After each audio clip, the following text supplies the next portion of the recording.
আসসালামু আলাইকুম সম্মানিত ভিউয়ার্স, আমার হাতে একটি ট্রান্সফর্মার দেখতে পাচ্ছেন, এটাকে মূলত অ্যাডাপ্টার বলা হয়।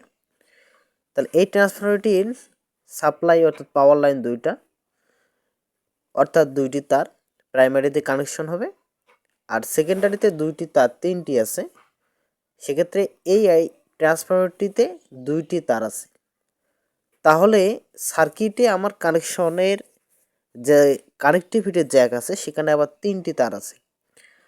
তো এখন এই যে দেখেন এখানে কিন্তু তিনটি তার আছে, তিনটি তারের কানেক্টরে আমি যে জ্যাকটি সেই জ্যাকটি এখানে কানেক্ট করে দেব।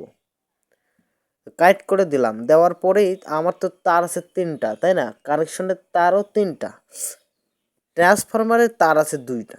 বুঝতে পারছেন? সেকেন্ডারি থেকে যে আউটপুট করবে 12 ভোল্টেজ সেটা আবার দুইটা তার আছে। এই যে দেখেন দুইটা তার, তিনটা না। কিন্তু কানেক্টরের সার্কিটে কানেক্টরের কয়টা তার আছে? তিনটা।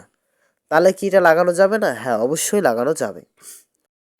তো ট্রান্সফরমারটি আমি লাগাচ্ছি, সেই সাথেই আপনাদেরকে বলে দিচ্ছি যে কীভাবে আপনারা কানেকশন করবেন। কানেকশনের যে থিওরেম সেটা হলো গ্রাউন্ডের লাইনটা ঠিক থাকবে, গ্রাউন্ডের লাইনটা শুধু একটা কানেকশন করবেন, আর দুই সাইডে দুইটা কমন করবেন। মিসকল মারে মাগার ফোন করে না হাবাই আর মাইয়া মানুষ কিবা জিনিস কিবা রস কিবা জাদু জানে লাগাইয়া প্রেমের রসা